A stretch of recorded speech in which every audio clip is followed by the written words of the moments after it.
आज हमारे साथ हैं डॉक्टर प्रेम जन्मेजय, जिनका शुमार हिंदी व्यंग्य के शीर्ष व्यक्तित्व में होता है। डॉक्टर नमस्कार। राजीव जी नमस्कार। और उनके साथ ही हैं हिंदी व्यंग्य कन्या पुरोधा आचार्य राजेश कुमार। आपका बहुत बहुत स्वागत है। आज की इस खूबसूरत शाम हिंदी पत्रिका साहित्य सप्ताह के लिए हम डॉक्टर प्रेम जन्मेजय की जो साहित्यिक यात्रा है, विशेषकर व्यंग्य के क्षेत्र में उन्होंने जो काम किया है, चाहे वो साहित्यिक पत्रकारिता के माध्यम से किया हो या जो उन्होंने बिल्कुल लेखन किया है, उन सबको लेकर के बातचीत करने वाले हैं। डॉक्टर साहब, सबसे पहले तो मैं जानना चाहूँगा कि आपका प्रारंभिक जीवन कहाँ व्यतीत हुआ और क्या आपके शुरुआती अनुभव है? अपने प्रारंभिक जीवन से पहले आपकी जो पत्रिका सबसे पहले जिसके दर्शन उसके बारे में कि ये जो आप पत्रिका निकाल रहे हो, खासकर लेखक भी हैं प्रसिद्ध जी, तो ऐसे में पत्रिका निकालना अपने लेखन को बैक सीट में डालना। ये कहा जाता है कि आपके लेखन की नाव जो है वो लेख में फंस जाती है, बहुत मुश्किल से निकालना। और मासिक पत्रिका निकालना जी, तो पहले तो मैं आपके जज्बे को सलाम करता हूँ, और बाकी कितना सलाम करता हूँ पढ़ के बताऊंगा। पत्रिका निकालना और उसमें सामग्री देना, कभी भी जो सस्ते निगाह से पर इसकी जो कलात्मक पक्ष है उससे मैं बहुत प्रभावित हूँ। दूसरी बात, आपने जन्म के बारे में पूछा, वैसे कई बात हो जाएगी, बता दीजिए। तो जन्म मेरा जो है इलाहाबाद का है, और इलाहाबाद में जो कमला नेहरू अस्पताल है वहाँ पे मेरा जन्म हुआ था। और हमारा परिवार विभाजन से आया था, मतलब मेरे माता पिताजी की शादी पहले तय हो गई थी।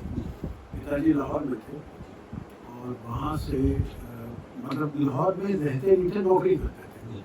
तो वहीं एक था नारायण मंडी का जाने वाला कलसा करके था गाँव, और हमारे जो दादा परदादा जो है वो शादी थे, मतलब रुपए का लेन देन करते थे, आप उस तरह के करते थे।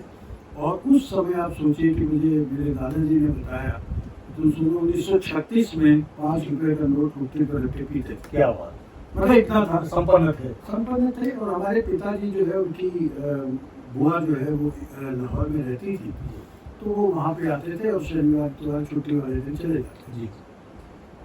तो उस समय हमारे तय हो गए, पर तभी विभाजन के खतरे मंडराए।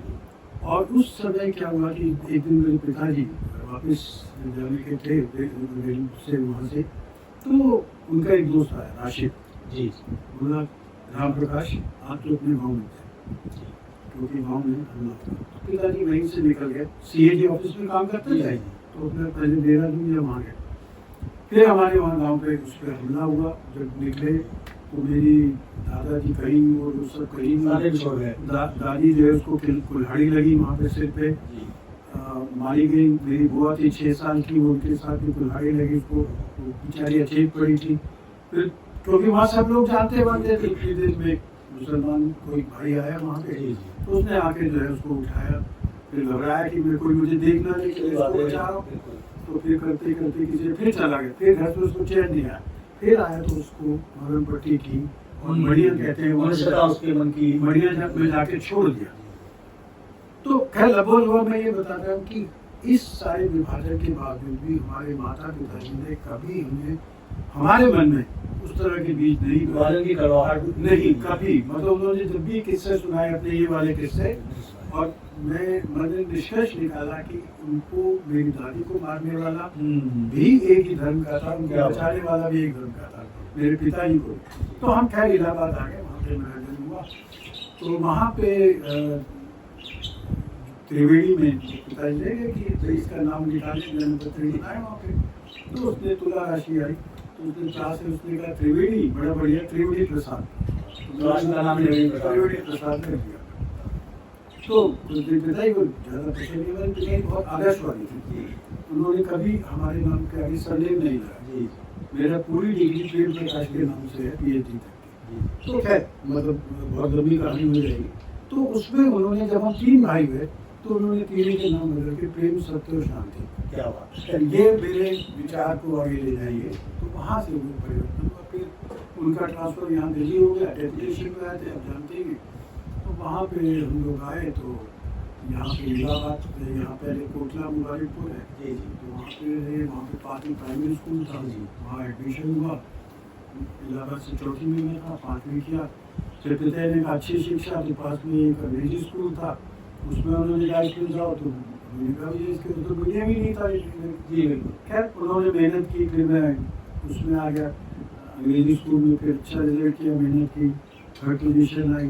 फिर 8वीं तक हो रहा, फिर 9वीं में जो है मैं चला गया इसमें साइंस ले लिया, क्योंकि अच्छे नंबर का मतलब हाँ, उस दौर में साइंस। तो साइंस ले लिया। पर उन्हीं दिनों लिखने का शौक था। 9वीं में हमारे सेक्टर 3 में स्कूल था हमारा आके, जी तो उन्होंने पत्रिका निकाली थी, अच्छा। हमने अंग्रेजी में कविता लिखी, क्या बात। तो लिखने का कुछ था अंदर। तो फिर उसके बाद वो लिखा, उन्हीं दिनों कहानी छपी, एक फिल्टर फूल नाम की पत्रिका थी। तो कॉलेज में पहले जितने भी मेरे सही मित्र जो लोग थे, जी उनको मैंने दिखाया, तो सब खेलने खिलाने वाले लोग थे। अरे क्या होती कहानी, चल क्रिकेट खेलते हैं। तो खैर कट शॉर्ट की, फिर मैंने कॉलेज में वहाँ गया, तो उसमें मेरे दोस्त ने कहा हिंदी क्या करता, जी तो वहाँ के महेंद्र कुमार थे, तो उनको मैंने दिखाया कि सर ये नहीं करता, ये कहानी छपी। अरे वाह, ये कहानी तुम्हारा फर्स्ट ईयर। तो हमारे टाइम से हिंदी आना शुरू हुआ यहाँ पे, अगर आपको ध्यान हो। और उसमें 3 वर्ष, पहले 3 वर्ष का आखिर फाइनल होता था, फिर हमारे समय से 2nd ईयर से शुरू। तो खैर उन्होंने वो किया, उन्होंने कहा कि तुम क्लास में नहीं लिखते, मैंने कहा मैं सामने जाता हूँ, तुम्हारे मैं समझ की क्लास में नहीं। फिर नरेंद्र कोहली बैठे थे, कैलाश भाई की 2-3 से कविता, उन्होंने ब्रेन वॉश किया मेरा।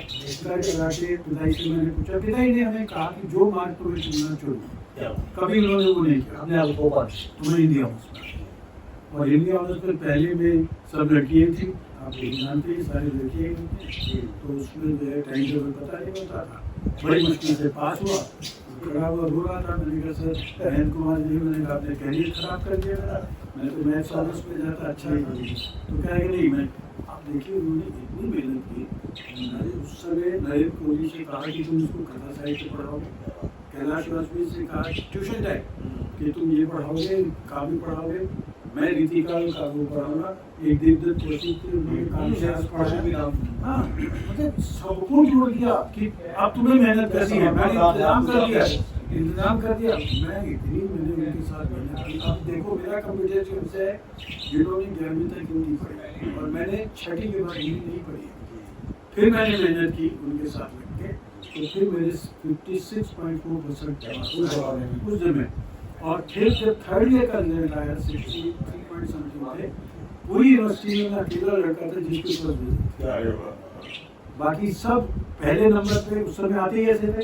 पहले नंबर पे जो लड़की थी उसे 62 पॉइंट समथिंग था, तीसरी 61 पॉइंट, हम 5 लोग थे जिनके 60%।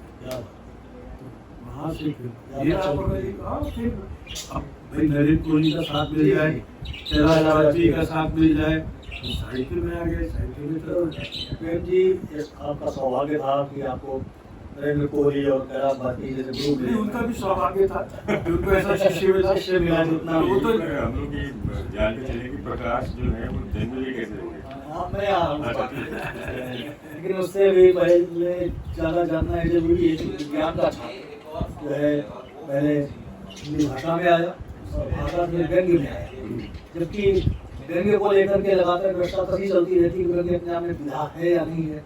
इवन देखा जाए तो पटनायक जी ने भी ये सवाल खड़ा किया, जो स्वयं व्यंग्य के इतने बड़े उदाहरण के शीर्ष नेतृत्व में से हैं, उन्होंने भी कहीं कहीं पर व्यंग्य को संपूर्ण विधा मानने से इनकार किया और व्यंग्य में आपने तो अपना पूरा जीवन लगा दिया है। तो ऐसे में व्यंग्य को आप विधा कितना किस हद तक मानते हैं संपूर्ण विधा? खूब सारे सवाल हैं जो जिसके लिखा है। पहले तो यही बता दूं कि व्यंग्य में क्यों है, क्योंकि मुझे कबीर पसंद है। तो कबीर को जब मैंने ऑनर्स में पढ़ा तो फिर ये जो जन्मेजय नाम मुझे पहले मैंने कई नामों से प्रेम प्रकाश है इस नाम से कविताएं लिखी। फिर अंततः जमानी तो हमारे लेखक मंडल नवीन को पहले परीक्षित नाम से कुंद्रा। फिर मुझे जब प्रसाद का नाटक पढ़ा मैंने जन्मेजय का नाटक, तो नाम मुझे बहुत अच्छा लगा। मैंने कहा मुझे भी नाम यज्ञ करना है तो मैंने प्रेम जन्मेजय नाम रख लिया उसका। और उसमें फिर जो है जो आप व्यंग्य की बात करें, कबीर को मैं पढ़ा और सबसे ज्यादा लोग परसाई को मैं मानता हूँ हिंदी में की धार्मिक पुस्तक है। जहाँ आपने उंगली उठाई ना वो आपने उंगली काटने की सही बात है। पर मैंने वो साहस सारे किए। सबसे ज्यादा अगर व्यंग्य का लाभ पहुंचाया तो परसाई ने, नुकसान पहुंचाया तो परसाई।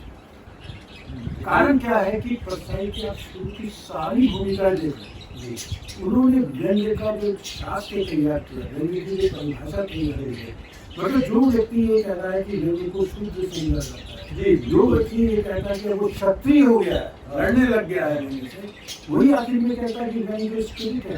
कारण पता क्या है? उसका कारण सीधा सीधा था, जिस दिन परसाई धर्म के पदों से गायब, प्रगतिशील हो गए, प्रगतिशील होते ही आपको मालूम है, प्रगतिशील मानते ही नहीं व्यंग्य अलग चीज है। पहले कभी व्यंग्य की रचना कोई नहीं छापी है, परसाई एकदम बदल गए, उन्होंने कहा स्पिरिट। तो जो उनके पीछे पीछे चलने वाले थे, हाँ हाँ परसाई जी कहते हैं स्पिरिट, ये कह दिया। तो ये सबसे बड़ा नुकसान अगर उन्होंने किया तो वो ये किया। और दूसरा नुकसान जो वो किया है कि हमारी बात के व्यंग्यकारों ने जिसमें इसको सीमित करते हैं, व्यंग्य को सिर्फ परसाई जोशी तक सीमित करते, जो उन्होंने कहा कोई कर, कोई प्रयोग नहीं किए उन्होंने। जबकि नरेंद्र मोदी ने उसमें बहुत प्रयोग किए, 5 अक्षर उपन्यास उपन्यास लिखे गए। सबसे अलग रहा जो है शिवराज शुक्ल की थी। शिवराज शुक्ल ने कई जगह मैंने करते हुए कहा है कि लोग आजकल 700-800 शब्दों की जो रचना जो लिखते हैं उसको रचना मान लेते हैं। उन्होंने सीधा इन पर व्यंग्य किया। अगर आप पढ़ेंगे तो समझ आएगा, और आपको फिर भी समझ आएगा कि परसाई की स्तंभ लेखन में और शरद जोशी के स्तंभ लेखन में क्या अंतर है। तो ये बहुत गहरी और बहुत सारी चीजें हैं। और मूलतः मेरा मानफल परसाई के साथ एक बहुत बड़ी चीज उनकी ईमानदारी। मैंने उनसे इंटरव्यू लिया तो 1975 में, राजेश जी वहीं रहते थे, नारोजी नगर में हम लोग थे और सार्थक नाम की पत्रिका निकालते थे। इनका मेरे बहुत पुराना साथी, वे उसी कॉलेज से भी हैं। और फिर वो जो है हम लोग वहाँ पे स्विमिंग पूल था, वहाँ पे साथ जाते थे, वहाँ मैंने बच्चों को बुनियाद लिखा है। 75 में जब एमरजेंसी हटी तो परसाई की काम करती, तो वहाँ पे आए तो मैं भाई मोहन शाम का शर्ट इंटरव्यू में लिया, तो तैयार हो गए सब जगह में थे। तो इन सारी सवालों के बीच में मैंने उनसे एक सवाल किया, संकोच से परसाई और 25 वर्ष का, तो देखा वो क्या होता है जब रचनाकार जो है लिखता है तो कहीं उसको लगता है कि जो मैं लिख रहा हूँ मेरे पीछे मेरा जो अग्रज है वो क्या कहेंगे, मेरी पार्टी क्या कहेगी, किस तरह से रहता है आपका। तो क्या मतलब लेखक की क्या भूमिका होनी चाहिए आदमी को, कहते कुछ सीधे सीधे मेरी भूमिका आपातकाल में क्यों पूछते, मैंने क्यों इस तरह से। फिर मैं तो वो रुक के फिर बोले कि ये बताओ कि जो आज आपातकाल का विरोध कर रहे हैं उस समय कितने शेर मारे थे, मतलब उन्होंने मारे। ऐसे जब मैंने उनसे ये कहा तो कोई स्पष्ट उत्तर नहीं दिया, उन्होंने इस तरह समझ ठीक है उनका बहस नहीं कर सकते। ऐसे ही जो मैंने उससे कहा कि जैसे होता है युवा के आगे में आपने इतना लिख दिया है, अब हम कहाँ, अगर ये होता तो इसमें चुपता है इन लोगों ने जो लिख दिया हमने। और दूसरा फिर भी ध्यान रखो कि हमने अपने पिता को नंगा नहीं देखा है, हमारी भूमि देख सकती है। तो उन्होंने कहीं नहीं अपना वो कि भाई मैं अग्रज हूँ उस तरह। इस मामले में परसाई को बहुत कहीं मानता हूँ, बहुत सारी चीज़ें उनके साथ जुड़ी हुई हैं। और मैं तो ये मानता हूँ कि परसाई के कारण मैं मानता हूँ कि जबलपुर जो है वो व्यंग्य की जन्मभूमि है, इस कारण से इसको माना जाता है। तो परसाई का मेरे पढ़ा मैंने और शिलाजी से बहुत शिलाजी ने बहुत काम किया है। मैंने शुरू से ये रखा कि मैंने अपने आप को संकुचित नहीं किया, और ये नहीं कि परसाई पसंद है तो मैं शरद जोशी को नहीं पढ़ूंगा, ये नहीं कि शरद जोशी पसंद है शिवराज को नहीं पढ़ूंगा। और मैंने वो चीज़ें पढ़ी है जिसको लोग नहीं पढ़ते। परसाई ने विज्ञान पर, मनोविज्ञान पर, इन पर इतने लेख लिखे हैं, अगर आप पढ़ें उनके, और वो समाजवादी थे बहुत कम लोग बस वो मतलब उनका विरोध करना तो विचारधारा फूटा, समर्थन करना तो भक्ति। जबकि वो कहते हैं कि मुझे श्रद्धेव, लोग कहते हैं कि आप श्रद्धेव बन जाओ, आपकी मक्खियाँ भी उड़ाएंगे, इनको खींचा उन्होंने, मेरा चंदन पर तो परछाई तो मतलब अगर आप देखिए जो कमजोरियाँ होती हैं, दुर्बलताएं होती हैं, हर व्यक्ति तो इसमें नहीं है। तो हमारा ये है कि हमें उसकी अच्छापन लेना है, दुर्बलता लेनी। अब परछाई का जो है, जिसको परछाई के विरोध कर, अरे वो तो शराब पीते थे, पढ़े रहते थे, उनको ये था शीला शुक्ल के साथ, अरे ये तो किसी को हमारी लिखो तो सही, फिर बोलो कि शीला शुक्ल ऐसे थे। किसी को खारिज करना बहुत आसान है। ये आलोचना का जो दृष्टिकोण है, मैं इसका ये जो है एकांगी दृष्टि। व्यंग्य का एक प्रश्न खड़ा होता है कि कोई भी रचना व्यंग्य है या फिर व्यंग्य कथा है, व्यंग्य नाटक है, यानी उसमें व्यंग्य कितना है और कथा कितनी है, तो किस आधार पर उसे कहेंगे इसमें व्यंग्य रचना है? कैसा है, मूलतः मैं मानता हूँ दो विधाएं, गद्य और पद्य। पद्य में सारी कविताएं आप उसका रूपमान इस तरह से करते हैं। हमारे यहाँ चंपू का भी होता है जी, उसमें सारी चीजें निश्चित होती। अब व्यंग्य के साथ क्या है, पहले मैं मानता हूँ कि रचना में व्यंग्य रचना और व्यंग्यात्मक टिप्पणी जी, फर्क है। जी भाई, उस रचना में व्यंग्य कैसे विभाजित किया? हाँ, विभाजित नहीं करना है, आपको तो समझ आ जाता है। अब जैसे मेरा मानना ये है कि हम व्यंग्यकारों ने ज्यादातर क्या व्यंग्य का एक मोड़ बना दिया कि यही हमारा सीमित है, हम आकाश पूरा देखते ही साइकिल का। अब ममता का या कैसे वैसे पढ़ने उनका उससे सारी तोड़ नहीं जाती। अभी मैंने किताब लिखी है इन पर रामदेश मिश्र की व्यंग्य क्षेत्र। अब आप रामदेश मिश्र को व्यंग्यकार नहीं मानेंगे, पर उसको पढ़ के देखिए। इसी तरह से अभी संघ में आप देखेंगे हमने विभिन्न दृश्य का वो पढ़ेंगे पूरी की। तो क्या है कि जैसे कथा गद्य में जब आपका एक ढांचा जो है वो छोटी खंड की बात करता है तो खंड का है, यहाँ पे कहानी विस्तार देता है तो वहाँ यहाँ उपन्यास है, वहाँ महाकाव्य कथा का ढांचा। अब व्यंग्य जो है वो अगर आप देखें तो पाश्चात्य में पहले कॉमेडी को माना जाता था, कॉमेडी के अंतर्गत ही सटायर आता था, पर धीरे धीरे सटायर जो है पहले आता है और कॉमेडी उससे अलग हो गया। तो वहाँ पे भी हमारे यहाँ भी जैसे हाथ से पहले आया, फिर व्यंग्य और व्यंग्य जो है उसमें उसके क्या है कि स्वरूप इसलिए नहीं आपको लगता है कि बन पा रहा है। कारण क्या कि शुरुआत जब उसकी हुई तो उसमें कई बार चीटों के रूप में, कहीं पर बालकों के रूप या जो विशेषज्ञों की चिट्ठी लिखे गए वो स्तंभलेखन के रूप में हुआ, या इसका भारतेंदु का जो हुआ।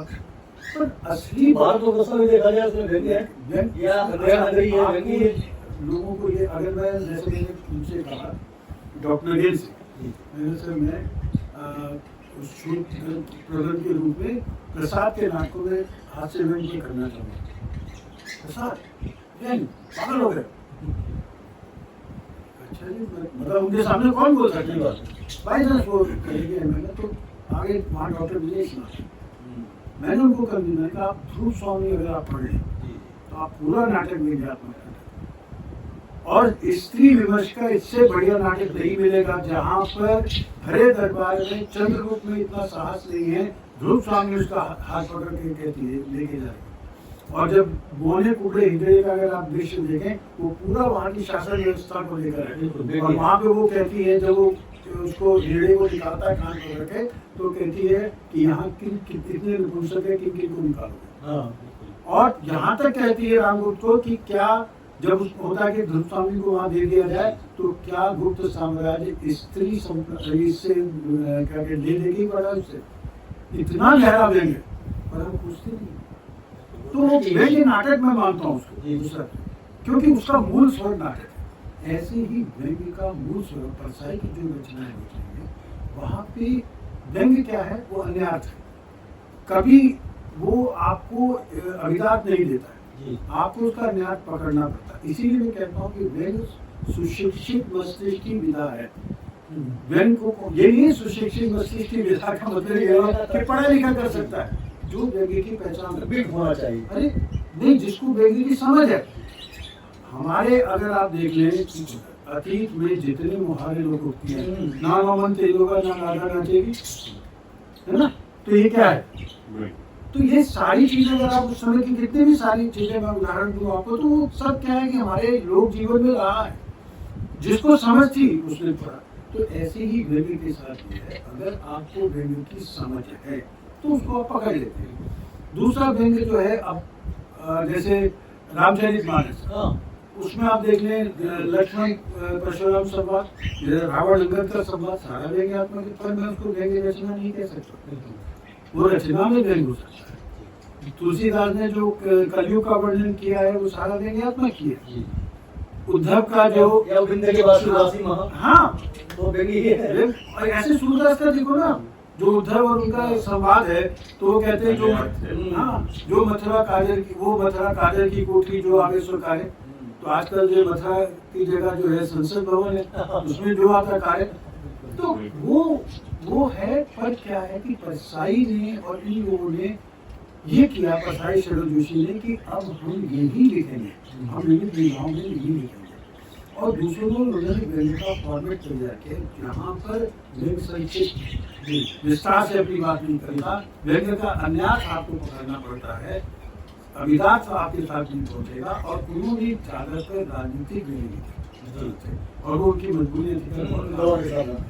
पर मेरा मानना यह है कि इस समय व्यंग्यात्मक टिप्पणियां को जो अखबार में की 600 शब्दों की 700 शब्दों की कोई घटना घटी, कॉकरोच की घटना घटी, कॉकरोच ने लिख दिया, उसी समय लिख दिया, उसके पीछे चिंतन बहुत कम है। आज आपके अंदर हुआ इंस्टेंट, जिसको कहते हैं इंस्टेंट लिटरेचर, तो मैं इसको मानते हैं इंस्टेंट लिटरेचर, उसी समय आपने तत्काल लिखा, चिंतन नहीं है। मंच पे यह कविता है, तुरंत वाली कविता, दो चार दिन का जीवन होता है। अभी इसमें क्या है, मेरे पास मेघ यात्रा में किसी का उसने लिखा भी है, तो उसका मेरे पास वो आया कि रचना आई, तो मैंने कहा रचना तो अच्छी है, तो पर उसके बाद एक और रचना आई जो बड़ी थी और बहुत अच्छी थी। मैंने कहा देख ऐसा है, ये रचना तुम्हारी जो मैंने पहले पसंद की कहीं चल जाएगी, कम शब्दों में। दूसरी रचना जो है ये मैं रख रहा हूँ, और हमारे 4 पेज की रचना लोग प्रकाशित। दिक्कत क्या हो रही है, बड़ी रचनाओं के लिए स्पेस नहीं है, ये दिक्कत कहीं स्पेस नहीं है। आपको 700-800 शब्दों की रचना हम मानते हैं जी। तो मेरा ये कहना है कि व्यंग्य जो है तभी विकसित होगा जब आप उसका सही मानों में सदुपयोग करेंगे और उसको विस्तार देंगे। आप ये मत माने कि भैया व्यंग्य का मतलब जो है वो है कि 700-800 शब्दों में अपनी बात कही होती है, बड़ी रचनाओं। इसीलिए लोग जो है अब उपन्यास में आ गए जी, जिन्होंने भी उपन्यास लिखा, कई लोग मतलब उपन्यास की धारा पहले राग दरबारी में चुनौती थी, ज्ञान चतुर्वेदी का आप देख ले, उनका जो है उपन्यास, ऐसे ही अरविंद तिवारी है, वो लिख रहे हैं, सुभाष चंद्र का। अभी इसमें जो बता रहा हूँ, मैंने अजय अनुरागी का जो है 2 उपन्यास में लिखे हैं, जयपुर को लिखे, वो उपन्यास प्रकाशित किए। जवाहर चौधरी अगर आप देखें तो उनका उपन्यास, बहुत सारे लोग हैं जो अब इस समय लिख रहे हैं। तो मुझे बहुत अच्छा लगता है कि आप बड़ी रचना में व्यंग्य को व्यक्त करना बहुत कठिन है, और आप इसको नहीं करते, बहुत मेहनत का।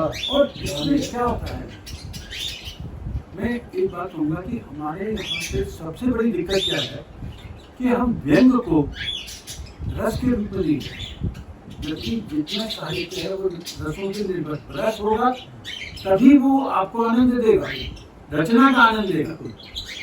दूसरा क्या है कि हमारे यहाँ पे व्यंग्य में संवेदनशीलताएं कम, सपाट बयानी सीधे बात करने के कारण संवेदनशील, वो आपके हृदय को चुपता नहीं उतरना है, संवेदना पे नहीं उतरता। इसीलिए मैं मानता हूँ कि मेरा कहना यह है कि व्यंग्य की 3 मतलब व्यंग्यकार के सामने जो है 3 स्टेप्स होते हैं।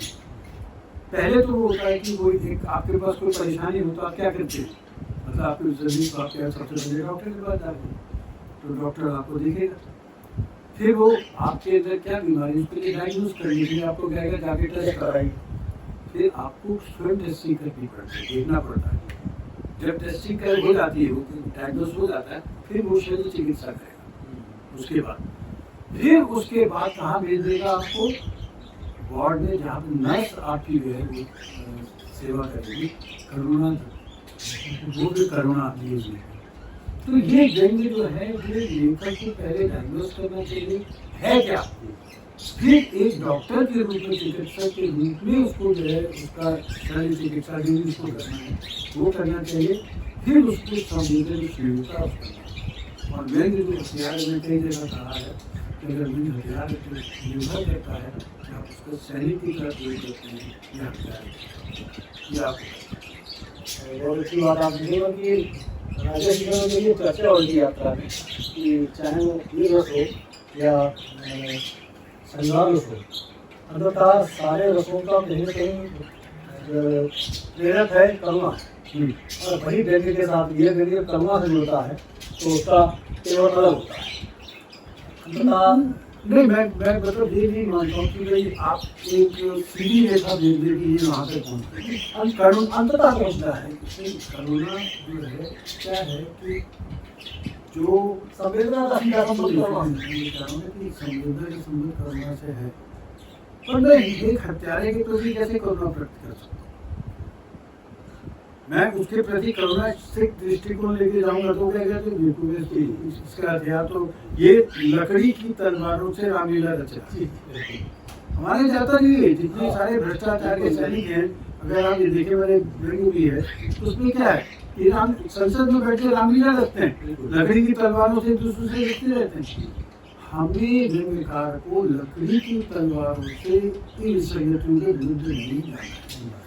जो मैं संवेदनशीलता कह रहा हूँ वो है वंचितों के प्रति। आपको वंचितों पर व्यंग्य नहीं करना है, उनको संवेदनशील ज्यादा जिम्मेदार रहना है। आपको ज्यादा जिम्मेदार होने की जरूरत है। ये बहुत बढ़िया शनाख्त करनी है कि किसके प्रति व्यंग्य करना है। दायित्व, उत्तरदायित्व वो समझना पड़ेगा, समाज के प्रति उसका जो दायित्व है वो उसको समझना पड़ेगा। बहुत अच्छी बात आपने की, मुझे लगता है महत्वपूर्ण बात है जो आपने कही कि व्यंग्यकार को अपने दायित्व की समझ होनी बहुत जरूरी है। सामाजिक स्वरूप मैं तो ये कह रहा हूँ कि जब हम कहते हैं व्यंग्यकार तो व्यंग्यकार होने से हम साहित्यकार होने से नहीं बच सकते। साहित्यकार की मूलतः तो साहित्यकार है ना, कहती है हम मूल पर हमारे यहाँ क्या तो कॉलेज में व्यंग्यकार साहित्यकार अगर आप हैं तो आपके वही सामाजिक स्वरूपकार हैं जो एक कहानीकार के हैं, एक कवि के हैं। साहित्य की परिधि से बाहर नहीं जा सकते। तो वही सामाजिक स्वरूपकार जब तक आपके पास नहीं हुए वही पर वही आपका दृष्टिकोण अलग है। हर चीज को अभी आप यहाँ पर आए तो हो सकता है आपने दृष्टिकोण के लिए वाली तस्वीर नहीं देखी हो। आपका लक्ष्य हो कि भाई मैं सीधा इंटरव्यू दे राजेश ने देखा ये कितनी अच्छी आर्ट है, कहाँ की है, तो दृष्टिकोण है किसी चीज को। भाई अगर एक जुलूस जा रहा है उस जुलूस में जा रहे हैं उनके लिए जीवन मरण का प्रश्न। जो ट्रैफिक रुक रहा है वो कहेगा यार क्या रूल लगे रहते हैं। सही बात। वहाँ पे जो मालिक है वो कहता है मजदूर तो ऐसे ही है, यही करते रहते हैं, उनको काम धाम करना है। तो दृष्टिकोण का फर्क है। तो आपका दृष्टिकोण क्या है ये तय करता है। मुझे लगता है कि आपका ये नजरिया है कि व्यंग्यकार में थोड़ा महत्वपूर्ण होना चाहिए, उसमें ही हास्य और व्यंग्य का फर्क छिपा हुआ है। हास्य हमारे कुछ बड़े व्यंग्यकारों ने हास्य को व्यंग्यकार अनिवार्य अंग माना है, वहीं आप जैसे कुछ बड़े व्यंग्यकारों ने हास्य से परहेज किया है। आप बताएं अनिवार्य क्यों है? नहीं, मैं तो कुछ जानकारी नहीं आप बताएं अनिवार्य कुछ और बहुत सारे व्यंग्यकार हैं जिन्हें आप किसी को रेखांकित नहीं करना चाहता। चलिए आप बताएं वेश में क्या हास्य की जरूरत है? मैं अपनी बात कह रहा था, मेरी बात पूरी नहीं हुई। मैं कहना चाहता हूँ दो धाराएं। एक धारा है जो मानती है कि हास्य के साथ व्यंग्य आता है, दूसरे एक तरफ आप जैसे बुद्धिजीवी व्यंग्यकार हैं जो मानते हैं कि व्यंग्य को विशुद्ध व्यंग्य रहना चाहिए, उसमें हास्य नहीं होना चाहिए। तो इनमें अब पद्य में चले जाए, पद्य में जो हास्य व्यंग्य कविता कही जाती है, केवल व्यंग्य कविता कहने की परंपरा बहुत कम है। कुछ बहुत कम कविताएं विशुद्ध व्यंग्य के रूप में लिखी है, हास्य से ही व्यंग्य की तरफ आते हैं। चलिए गद्य में व्यंग्य अपने आप में संपूर्ण विधा है, तो आपका ये मानना कि हास्य व्यंग्य में नहीं होना चाहिए, तो परहेज करना चाहिए। जो ऐसा है कि आप मुझे जैसे आप कह रहे हैं हास्य द्रोही सिद्ध किया जाता है। मेरा कहना यह है कि व्यंग्य को हास्य की बैसाखी की जरूरत नहीं है। मैं ये नहीं कह रहा हूँ कि व्यंग्य में आप बैसाखी के रूप में जब व्यंग्य अपने उसमें चल रहा है तो बैसाखी क्यों दे? एक बात बताइए, हास्य आप मनुष्य के आदि मानव के जीवन में कब आया? आरंभ दो काम करता था, हंसता था और रोता था। कोई चीज अच्छी मिल गई उसे बड़ी जोर से और कोई नहीं मिली उसमें बुद्धि का प्रयोग करता था नहीं करता। धीरे धीरे वो सभ्य हुआ, भाषा में चीजों को समझने लगा, अपनी बात कहने लगा, फिर वो धीरे धीरे विसंगतियों को समझने लगा, उसकी विवेक बुद्धि जागृत हुई, क्या सही है क्या गलत है, ये सही जो है इसको ये गलत तरह से प्रस्तुत कर रहा है, विसंगति आई। तो कहा भाई मनुष्य जब सभ्य तो व्यंग्य मनुष्य की सभ्यता का उद्घोष है कि जब मनुष्य ने व्यंग्य करना शुरू किया इसका मतलब वो सभ्य हुआ, सभ्य माने हुआ, भाषा की शक्ति को उसने पहचानना शुरू किया, वहां तक वो हुआ। अब जो है हास्य की जो बात करते हैं, व्यंग्य की जो बात करते हैं, आप क्या है कि व्यंग्य की हंसी और वैसे हंसी में जमीन आसमान का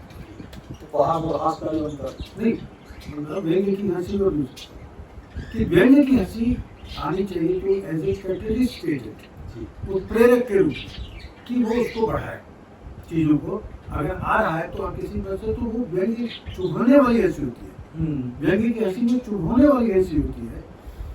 दूसरी बात, जैसे उदाहरण एक छोटा सा है कि अगर आप ध्यान दें तो सबको मालूम है माया में जब दुर्योधन वहाँ पे जा रहा था तो वहाँ पे उसने क्या कहा था, धृतराष्ट्र पुत्र व्यंग्यात्मक था, धृतराष्ट्र का तो बेटा है, पर व्यंग्य क्या था तो ठीक नहीं रहा। अब वो तब तक तो रहा उसके, पर जब द्रौपदी वहां से हंसी वो छुई तो वो व्यंग्य की हंसी थी जिसने महाभारत करवाया। तो वो हंसी जो है, हंसी का व्यंग्य में प्रयोग जो है सावधानी पूर्वक करना चाहिए, और ये ना हो कि हंसी आपकी प्रखरता को, व्यंग्य को जो है डाइल्यूट कर दे। ज्यादातर जो है हंसी जब आती है हम दूसरों, मैंने ऐसे देखा कवियों की बात कर रहा हूँ मैं, आप जो हंसी, अब मैं आपको व्यंग्य कविता सुनाऊंगा, मतलब व्यंग्य कविता सुनाते हैं पर हंसी की, और जितना नुकसान जो है हास्य मंच की कविता ने व्यंग्य का किया है, आज व्यंग्य को अगर उसकी सही जगह नहीं मिल रही तो इसके लोगों को ये लगता है हास्य में सब लिफाफेबाज ये कवि सामने आ जाते हैं, उन लोगों का कि भैया उनका मतलब यह है कि कैसे भी नचाओ, कोई पत्नी के नाम पर, कोई जीजा साली के नाम पर, फिर जो चैनल की जो गंभीरता समाप्त कर दिया है। हाँ, उन्होंने हास्य व्यंग्य के नाम पर वहां पर, और इसीलिए जो कविता कबीर से शुरू होती है व्यंग्य की कविता, जो कविता निराला तक से भी आती है, जो कविता केदारनाथ सिंह लिखते हैं, राजू जोशी लिखते हैं, मैंने एक अंक निकाला था कबीरी धार की कविता, इसमें सारे लोग सबने सहयोग दिया, ये नहीं कहा कि भाई व्यंग्य की पत्रिका हमने लिखी, और एक पूरी रेखा अब हर अंक में आप देखिएगा, इसमें भी मैंने हर अंक में भी जब व्यंग्यात्मक कविता चाहिए, तो इस समय देवी रमेश की कविता इतनी बेहतरीन करता गजल जो है व्यंग्यात्मक, तो समस्या सिर्फ वही हुई जो हास्य और व्यंग्य का धारण हुआ, और अपने को पॉपुलर करने के लिए, अपने को प्रसिद्ध करने के लिए लोगों ने हास्य को बैसाखी की, समस्या वहां पर। और इतना प्रदूषण फैल गया है, जैसा दिल्ली में प्रदूषण फैला है, हर साल फैलता है, और हर साल कोशिश करते हैं कि दिखे, तो हम लोग हर साल झाड़ू लगा रहे कि भैया हट जाए, नए तरीके लाते हैं, नहीं है। बहुत ये लड़ाई जो है बहुत कठिन है, आपको बताऊं। और इसीलिए मैं जो है, जैसे साहित्य अकादमी में, साहित्य अकादमी वो जगह है जहाँ पर आपको एक तरह से समझ लीजिए उसका, जब साहित्य अकादमी से जुड़ते हैं तो साहित्य की पंगत में बैठते हैं।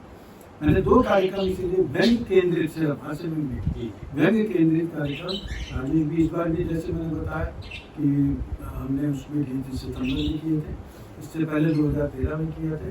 इसीलिए करते व्यंग्य के अलग अलग हम लोग कार्यशाला भी इसीलिए रखते हैं कि सही मानों में व्यंग्य क्या है।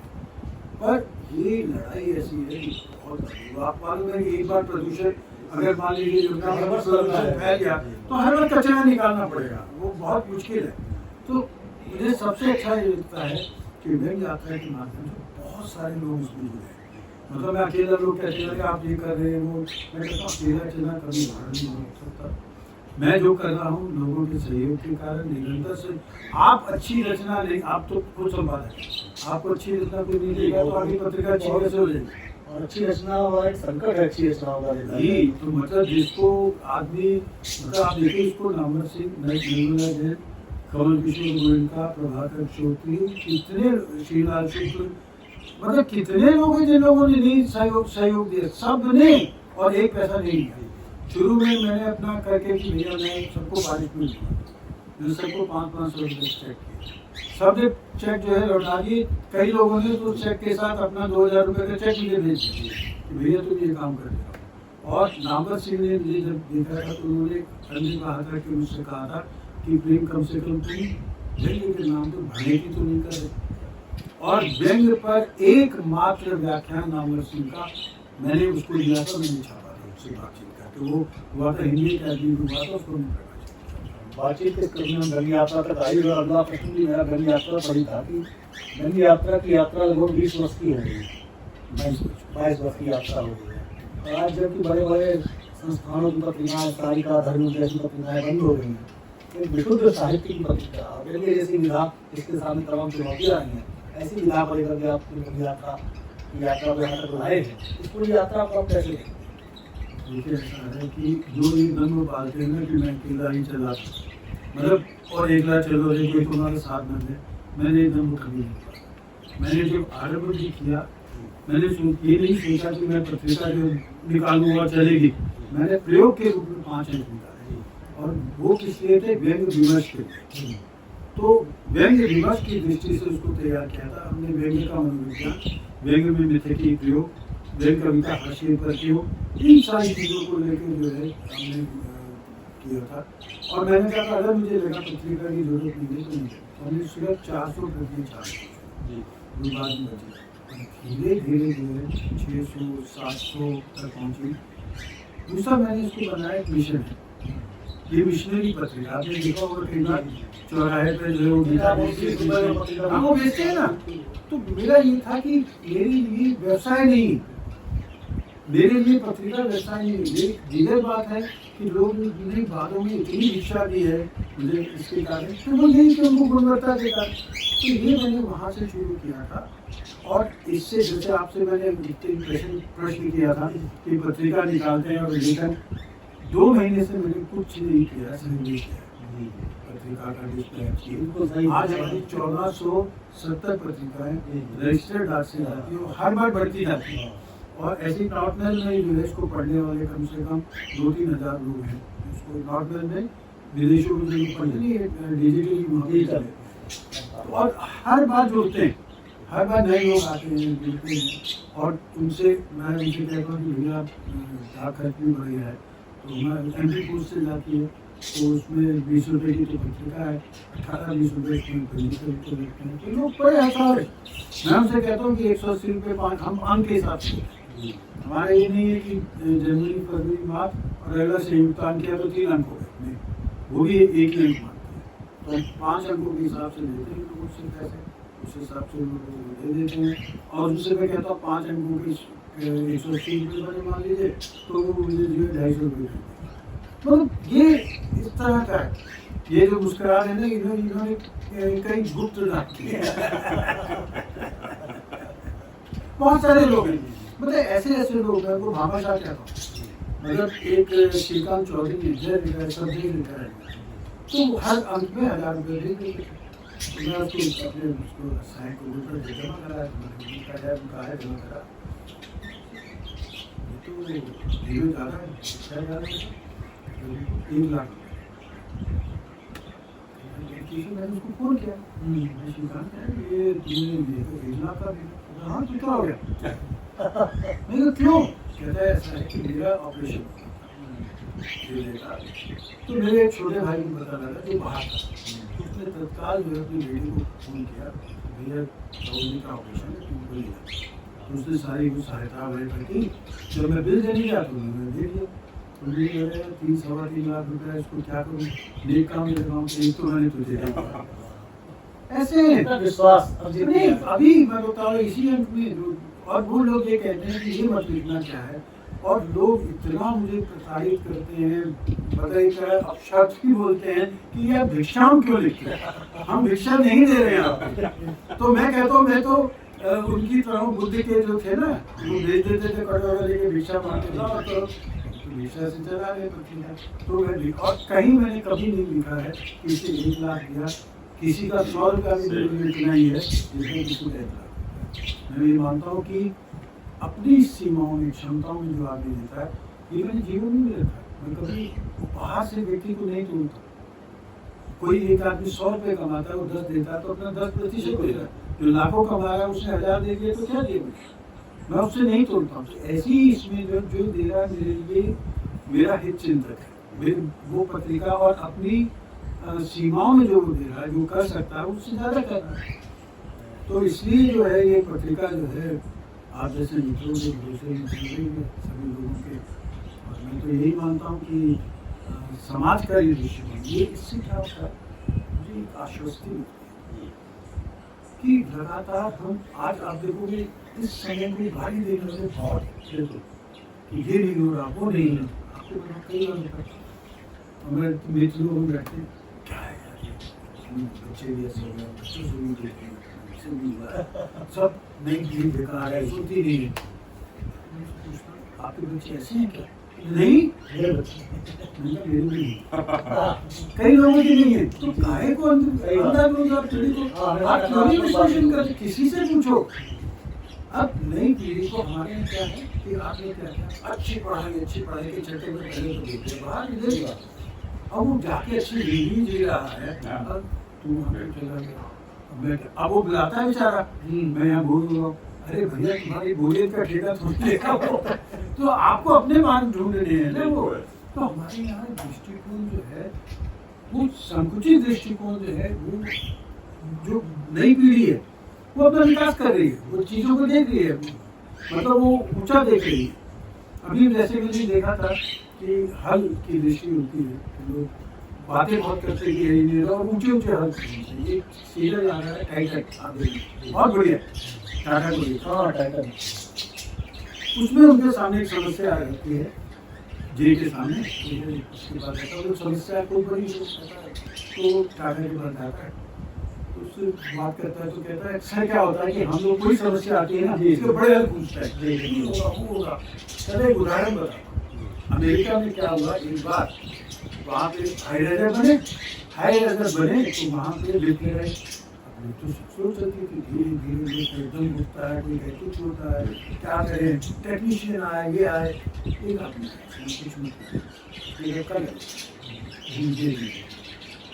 देखा तो मुझे शिकायत आई, मुझे पता क्या किया था, मेरे सामने एक शीशा लगाया, शीशा से लिफ्ट बड़ी दिखी, जो आदमी आता था यूं किया, जो नीचे खड़ा हुआ है वो भी यूं करके देखता था, समस्या का हल मिल गया।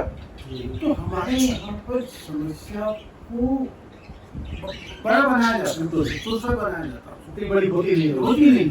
तो ऐसे ही हमारे यहाँ पे जन्म को लेकर जब आप जुड़ेंगे नहीं, उसको बड़ी समस्या बना देंगे, जब तक आप उसको संघर्ष नहीं करेंगे, छोटे छोटे हल होंगे ना, तो इन छोटे छोटे हल ही हैं जो लोगों को पत्रिकाओं के माध्यम से इकट्ठा करेगा।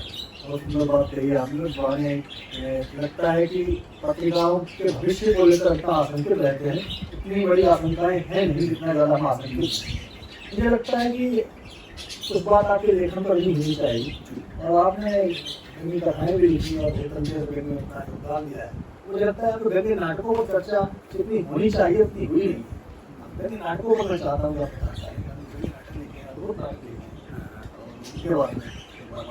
व्यंग्य नाटक शुरू में कुछ लिखे गए, मतलब उसमें थे, पर ज़्यादा व्यंग्य नाटकों पे जो ध्यान दिया, जैसे कि परसाई, शरद जोशी, शीला चौधरी की पीढ़ी में किसी ने, शरद जोशी ने 2 नाटक कब लिखे गए? तो इसी तरह से मैंने एक बार व्यंग्य यात्रा का अंत में निकाला था एक नाटक। फिर मुझे लगा कि मतलब नाटक का तो था ही मेरा शुरू से क्या था कि जब युवाणी आया था तो युवाणी में हम लोग जाते थे, वहाँ पे एक विद्यार्थी थे, तो वहाँ से मैं बाहर निकल रहा था, युवाणी का कार्यक्रम देख रहा था, क्या करते हैं? मैं लिखता हूँ। और क्या नाटक वाटक लिखते हैं? जी मैंने एक नाटक को छपा भी था मेरे कॉलेज की बिल्डिंग में, जी हिंदुस्तानी होना। हाँ मैं लिखता हूँ। कैसे लिखते हैं? अरे युवाओं की समस्याओं पे लिखते हैं। बोले मैं कुछ नहीं, अच्छा नागरिक जी के बेटे, अच्छा आप हमारे लिए लिखिए। मैंने लिखा वो, मैंने कहा प्रोजेक्ट है, मैंने लिखा। तब मैंने बैठ के 2 नाटक लिखे, दीवारें और लड़ाई, युवाओं की समस्या थी। और उस समय उसमें बाकी बिहारी भटनागर होते थे जी उसमें, तो उनका बेटा जो है मनोज भटनागर, उसने बीबीसी में बाद में किया, उसने हीरो का रोल किया, उसमें उसने किया। तो फिर मैंने उस समय 5 नाटक, फिर उनका ट्रांसफर हो गया। जी फिर नाटकों का एक शौक हुआ, तो नहीं हो रहा था। फिर उस समय रेडियो नेशनल चैनल चला था। हाँ आपने टोडापुर में था नहीं, थोड़ा इससे पहले था ये नेहरू स्टेडियम। वहाँ पर थे सोमनाथ, और वो शाम जानते थे बोले प्रेम जी आपने वो नाटक लिखा उसका छोड़ दिया, आप इधर भी काम कीजिए, हम 1 घंटे का समय आप पुरानी रचनाओं के नाटक लिखा। मैंने उनके लिए क्या किया? मृगनयनी, पत्थरों का सौदागर, पिक्चर ऑफ डोरियन ग्रे, किरचे, साकेत, इन सब की नाट्य रूपांतर। मृगनयनी का तो 2 घंटे का नाट्य रूपांतर किया था। अच्छा हाँ, वो उसमें प्रकाशित हुआ। अभी मैंने उनको मतलब उसमें प्रसारित हुआ, मैंने भी उनको प्रसारित नहीं करा। मेरा बहुत मन है कि ये मेरी आकाशवाणी है करके मैं किताब लिखी कि कहाँ से शुरू हुआ। फिर खैर शोरापुर में तो वो अलगा पाठा गई, तो वहाँ पे अलग तरह का चलता रहा। फिर मुझे क्या हुआ कि एक बार जो है कॉलेज में हमारे हुआ कि इस बार जो बच्चे जो है मतलब बाहर से बैंड नहीं बुलाएंगे, हम सब अपना कल्चर प्रोग्राम देंगे और टीचर भी देंगे। तो तब उन्होंने कहा कि अपना देखो कुछ नाटक लिखो। मैंने एक नाटक लिखा, तो मैंने लिखा मैंने एक रचना के रूप में लिखा था, सीता अपहरण कि सीता जी का अपहरण हो गया, राम लक्ष्मण उनको ढूंढने निकले, तो हे मृगनयनी तुम देखी सीता, क्या था वो हाँ तुम देखी मृगनयनी, तो उनसे पूछ रहे, अरे पंचवटी थाने में चले जाते, वहाँ पूछ लेते, तो वहाँ जाके पूछते। तो वो आधे घंटे का वो नाटक मैंने बनाया कि वो पुलिस स्टेशन गए और उनके साथ जो व्यवहार होता है वो सोचते हैं पुलिस ढूंढ ले तो ज्यादा बेहतर है। अंबिका सोनी वहाँ पर आई। मतलब अब आप देखो कि टीचर्स को राम लक्ष्मण की मुद्रा में, और राम लक्ष्मण एक हमारे राम इतना मोटा उस मुद्रा में देखा तो वैसे ही टहा था। तो वहां से मुझे ये आइडिया है। फिर उससे एक नाटक मैंने वहां लिखा सोते रहो, कि जितना आप सोते हो, 5 में सोते हो, उसमें सोते हो, जितना जहाँ सोते हो उतना पैसा आपको मिलता है, सोना मिलता है, सोने पे सोना मिलता है, तो सोते रहो लिखा। तो वो नाटक फिर मैंने उसको विस्तार किया। फिर ये सीता अपहरण की जो है ये तो हैदराबाद की संस्था है, वहाँ पे क्या था उनका नाम, सूत्रधार। उन्होंने हैदराबाद में सबसे पहले वहाँ पर टिकटेड शो किया, हमें बाहर बुलाया था, मेरे बच्चों को बुलाया था, वहाँ पे किया था। एक दिन में 2 शो किए थे, एक अलग जगह एक अलग जगह। फिर उन्होंने बेंगलोर में किए, तो दक्षिण भारत में उन्होंने बहुत किए। फिर यहाँ पे भारत भवन में वहाँ पे नव नृत्य नाट्य संस्था का नाम भूल रहा हूँ, उसको ये पसंद आया, तो उसने नाटक किया। उसने क्या मुकदमा के नाम से, तो उस समय सरकार दूसरी थी, तो उसने मुकदमा के नाम से ही मुकदमा है, तो पर फिर भी उस पर आरोप आया, उसमें सवाल उठा, क्या कहते हैं विधानसभा, उसकी नौकरी मैंने फिर करा के उसने किया। फिर उसने मेरा नाटक सुनते नहीं उठा। फिर उसने मेरी रचनाओं को बेशर्मा में जैते, उस 5 रचनाओं को लेकर उसने नाटक तैयार। अब उसके साथ क्या हुआ कि छतरपुर वहाँ पे नाट्य समारोह था, इफ्तार नाट्य समारोह किया था। वहाँ पे अभी 39 व्यंग्य नाटक हुआ, उसमें मेरा नाटक भी था। उतनी देर में वहाँ पे एक दल के धार्मिक सब 2 नाटक नहीं हुए। कौन सा? एक विजय तेंदुलकर का जाति पूछो साधु की, और एक बेशर्मी की, ये 2 नाटक नहीं हुए। तो ये मुझे नहीं मालूम था।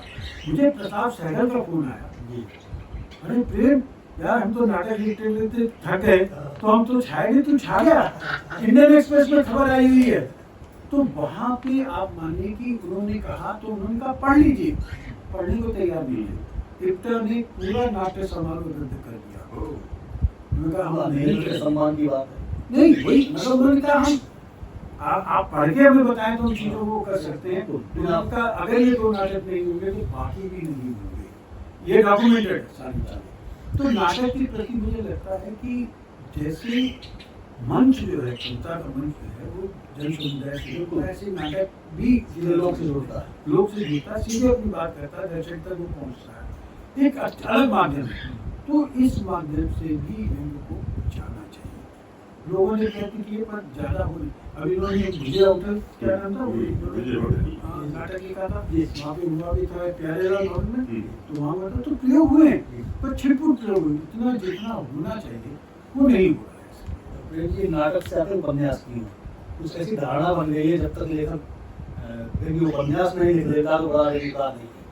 तो इस बात से आप नाटक से अगर किसी कवि को कहो जब तक वो महाकाव्य नहीं लिखता कवि नहीं कहलाएगा। हर लेखक की अपनी क्षमताएं बाकी हैं। और दूसरा ये क्या है कि उपन्यास के लिए जो आपके पास धैर्य चाहिए, जो समय चाहिए, मैं आपसे कहता हूँ आप उपन्यास लिखे नहीं लिख पाएंगे, ये पत्रिका जी। और मैं लोग जब मुझसे कहते हैं कि आप उपन्यास क्यों नहीं लिखते, मैं कहता हूँ आप व्यंग्य पत्रिका क्यों नहीं लिखते। सब कुछ भूल जाएगा। किसने निकाली हुई है, एक दो बात देख लीजिए, नहीं है ना। हर पत्रिका का एक अंक मेरे लिए एक अध्याय है किसी व्यंग्य को। सिर्फ ये नहीं है कि मैं सिर्फ पते, आप देखिए सारी खराब और अच्छी रचनाएं पढ़ता हूँ। अगर इस अंक में देखेंगे मैंने कितनी किताबें पढ़ी, 4 किताबों की डिकोडी है, 4 किताबें मैंने पढ़ी, 3 और किताबें आप देखिएगा वो मैंने पढ़ी है।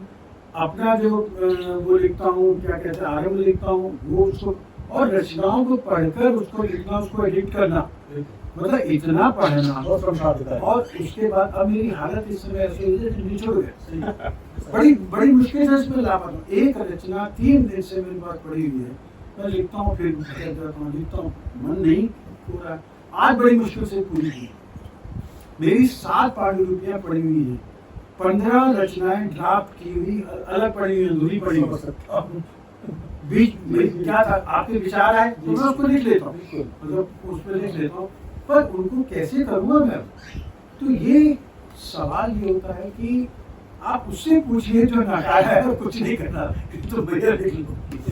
जो काम कर रहा है हर आदमी की भूमिका, अब अगर आप पिता की भूमिका है उसको कहेंगे तो बेटे की भूमिका निभा तो कैसे निभाए, हर एक की भूमिका। तो मुझे लगता है कि कई बार मैंने सोचा कि इसको छोड़ दूँ, फिर मित्र लोग नहीं छोड़ देते। मतलब वो एक बार तो राहुल जी जो पत्रकार थे, उन्होंने कहा कि प्रेम जन्मेजय को जो है वित्त मंत्री बनाएंगे, क्योंकि ये तो महंगाई भी बढ़ने देता। और जैसे ही मैं कहता हूँ कि मैं पत्रिका बंद कर रहा हूँ, बट सबसे आ जाते हैं पैसे की कमी, क्या ये लो, तो पैसे की कमी नहीं है, मेरी समय की कमी। पर ठीक है, आप थोड़ा सा धार्मिक होकर सोचे कि हर व्यक्ति को की भूमिका उसने निर्धारित करके दी है, वो मैं काहे को उसमें दखल दूंगा, जो हो रहा है। तो मुझे बिना लिखे ही पत्र ने कहा कि आप भारती जी का पता है आपको, भारती जी का लेखन से बस जो मैंने उनको किताब भी की है, धर्मवीर के झलके से धर्मवीर भारती जी जब धर्मवीर में आए और जब वो 17 साल तक उनका लेखन से वनवास था, एक रचना वो मुरारी वाला वो लिखी, उनका पहला संदेश 17 साल के बाद आया।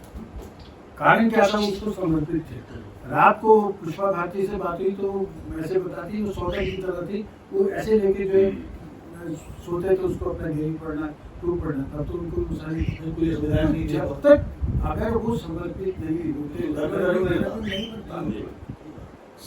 इसीलिए सारी पत्रिकाएं जो हैं, जो आपको सामने दिखाई देंगी, उसका कारण यही है।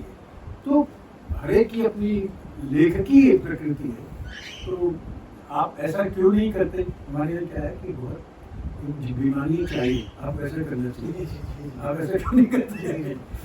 हम नहीं कर पाते, मान लेते हैं कि अक्षम है, हम नहीं लिख सकते। एक थोड़ा सा उसमें अलग हट करके, क्योंकि आपका बचपन इलाहाबाद में बीता और आपकी जड़ें कहीं लाहौर में हैं, दोनों ही नगर जो है शहर में अपनी संस्कृति के शिखर हालांकि लाहौर में बैठा यानी दोनों ही शहरों की जो एक कहा जाए कि खुशबू है तो आपके व्यक्तित्व में कहीं ना कहीं है, क्या आपके लेखन में वो खुशबू निकल करके आई?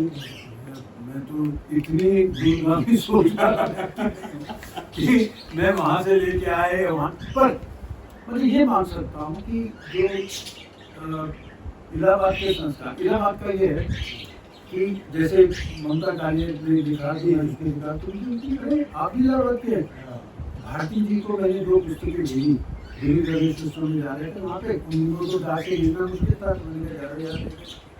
तो उसमें भेजी तो उन्होंने भारती जी का चिट्ठी का सभी पढ़ी, आपके मित्र आए थे, आपकी पुस्तक दे गए, कहते कि कागज का ही भारत परिचय पढ़ा, अरे आप इलाहाबाद से हैं? तो ये इलाहाबाद का वो है और वास्तव में है, कुछ है। मैं मानता हूँ कि हमारे पिताजी की, मतलब मैं नहीं कहता इलाहाबाद में जन्म हुआ तो विशेष सरकार हो गया कि मेरे कारण जो है उसके क्या कहते हैं माटी भूमि के कारण में हुआ, ऐसा कुछ। बचपन मेरा बहुत ही खराब था, तेलंगाना में घर में कभी नहीं बैठता था, अभी नहीं बैठा। दिल्ली के बच्चे देखने चले गए, पिताजी जा रहे ऑफिस में, आपके साथ ऑफिस जाऊंगा, नहीं जाए वो साइकिल में चले गए, पीछे उत्तर से वो हमारा जो है दर्जी देखा, हम सिविल लाइन्स में पीछे रहते थे, दर्जी सारे ड्रेस वाला वो पकड़ के लाया मुझे। एक दिन जो है मेरी माँ ढूंढती रही तो वहाँ की बिल्डिंग के बच्चे दिए तो मैं बैठा वो मुझे नीचे जा रहा, कहीं लेखन से कोई लेना देना नहीं होता, पर होता है कई बार कि वो चीज़ जो है कहीं जैसे होता है कि प्रभाव पड़ता है बात। अब अगर आप अच्छे उपयोग में जाएंगे तो उसका अच्छा प्रभाव पड़ेगा, गलत जगह अवचेतन में तो रहना ही तो हो सकता है। मतलब ये नहीं है कि नहीं जाते थे मान लीजिए सुबह, उनका सुबह से शुरू से था 4 बजे उठा लेते थे, घूमने थे मतलब नदी के किनारे, और दारागंज में किनारे, कभी नहीं कहा कि यहाँ पे मेरा नहीं है, मतलब उनको भी। और हमारी माँ कहती थी कि क्या बच्चों को उठा देती किसी को हंसी, तब से हम आदत पड़ी। बहुत वो इतने पढ़े लिखे, मतलब सारे लोग वशीष लिए वो सब पढ़ते हुए सब लिखते भी रहते थे। बहुत साथी आपातकाल में आप देखिए इंदिरा गांधी के खिलाफ उसके घर में चिट्ठी लिखा है, सरकारी नौकर होने के बावजूद था क्या हो सकता मुझे वो मिला। या जैसे हमारी माँ मुझे कहती थी, मतलब जैसे कहती थी कि बात की एक बात मेरा मिला था ना उस तरह से सत्य उससे डरना जो बात आराम से बोलो, सत्य बोलने की कोशिश करो। जब सत्य बोलने का आपने साहस आता है तभी आगे, नहीं तो फिर वो व्यक्ति जो है तभी लोगों के सामने आता है जब वो साहस होगा। भी बहुत सारा ये इस तरह से होता है, लोग ये कहते हैं कि आप जो है वैचारिक दृष्टि से, मतलब इसको भी लेकर कई चीज़ें आती हैं, तो कोई कभी ये घर वाले भी कहते हैं आपको किसी दिन पकड़ के वहाँ पे उन्होंने नाटक भी कर दिया था। पर अगर विसंगत समय में मैंने जैसा कहा भी विसंगत समय में विरोध आपको नपुंसक मिल के बैठा जो समय में अगर आप विरोध नहीं कर सकते विरोध मूल स्वयं ही विरोध, तो हम तो ऐसा कुछ नहीं है तो विरोध चाहे मतलब वही है सत्य के लिए आप विरोध करना ही व्यवस्था के खिलाफ विरोध खड़े होना ही पड़ेगा। और देखिए बड़े बड़े लोग विरोध नहीं कर पाते, भीष्म नहीं कर पाते, द्रोण नहीं कर पाते, सत्ता के साथ बीच में रहते हुए सत्ता के लालच इतने होते हैं उसमें विरोध करना, विरोध का स्वर लेके आना तो मेरी करता है, उसको नमन करें आपके विरोध के स्वर को वो आगे लेकर आपने खूब लिखा, विभिन्न विधाओं में लिखा, और किसी लेखक से कहना कि सबसे कौन सी है तो मुश्किल होता है, क्योंकि ये बड़ा जरूरी हो जाता है कि आपकी नज़र में आपकी तमाम कृतियों में से सर्वश्रेष्ठ कृति कौन सी अभी लिख ली। आपको लगता है जवाब भी हर बड़े लेखक का ही होता है। अभी देखिए अगर देखिए मैं मानता हूँ अगर लेखक महसूस कर रहा है कि मैं ग्रो नहीं कर रहा उसको बंद कर दिया, और अगर ग्रो कर रहा है तो लगे उसको चाहिए कि मैंने भी अच्छी एक रचना होनी चाहिए। तो जैसे शुरू में राजधानी में गवा लोगों ने बहुत पसंद की, मनुष्य खड़ लोगों ने पसंद की, फिर बाद में बर्फ का पानी वो लोगों ने पसंद की, तो अलग अलग रचनाएं इस तरह से आती रहती। तो तमाम लेखन आपको बहुत सारे पुरस्कार भी मिले, कौन से पुरस्कार को आप लेखन मानते हैं? मिलने के बाद आपको लगा कि हाँ अब वो सार्थक काम किया, पुरस्कार मैं आगे ही आ गया। जितने पुरस्कार बैंक यात्रियों को मिले हैं वो सब मेरे मिले। उसको जितने भी मतलब पत्रकारिता के जितने पुरस्कार हैं लगभग मिल चुके हैं। माधव सप्रे सम्मान मिल चुका है, हिंदुस्तानी वहाँ पे मजेदार हुआ था कि हिंदुस्तानी विकास सभा ने पत्रिकाओं को पुरस्कार देने के लिए मुंबई की प्रविष्ट तो मुंबई भी था।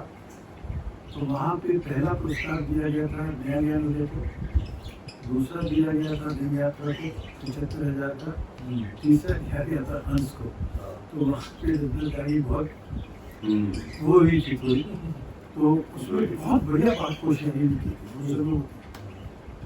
तो बोल के गई कि वो ये बोलती गई कि मेरी माँ जब मैं आती थी दौड़ के रेस करके आती थी तो माँ मुझसे कहती थी कि क्या हुआ मैं थर्ड आई, थर्ड क्यों आई? तो कुछ नहीं, मैं सारी पत्रिका मुझे उसमें कह के ना उससे मेरी पत्रिका मंगवाई,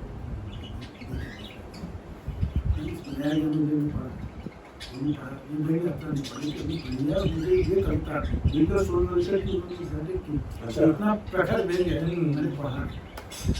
दूसरी बात ये होती है कि राजेंद्र यादव के सामने से पढ़ा, उसके बाद से मैंने कम पढ़ा। अब होता क्या है कि चांद जो है पूर्ण का नहीं होता है, धीरे धीरे घटता है, सीधा उसमें छोड़ दिया। तो ये जो ये पुरस्कार था मेरे लिए बहुत बड़ा पुरस्कार था। इसी तरह से जो वहाँ पे पुरस्कार देते हैं ये नाम द्विवेदी पुरस्कार है भोपाल का, वो एक पत्रकार पहला पुरस्कार मिला था साहित्यिक पत्रकारिता का। तो इसको जितने पुरस्कार मिले मैं मानता हूँ कि मैं क्या कर रहा हूँ, राजेश क्या कर रहा है, बैंक के लिए हम काम कर रहे हैं ना कि बैंक आगे समृद्ध हो, बैंक अच्छी तरह से जितने लोग हैं चाहे हमारी पीढ़ी के लोग हों, बाकी पीढ़ी के लोग हों, क्योंकि अच्छा बैंक आए। तो अच्छी बैंक के लिए हम काम कर रहे हैं, अपने लिए नहीं कर रहे।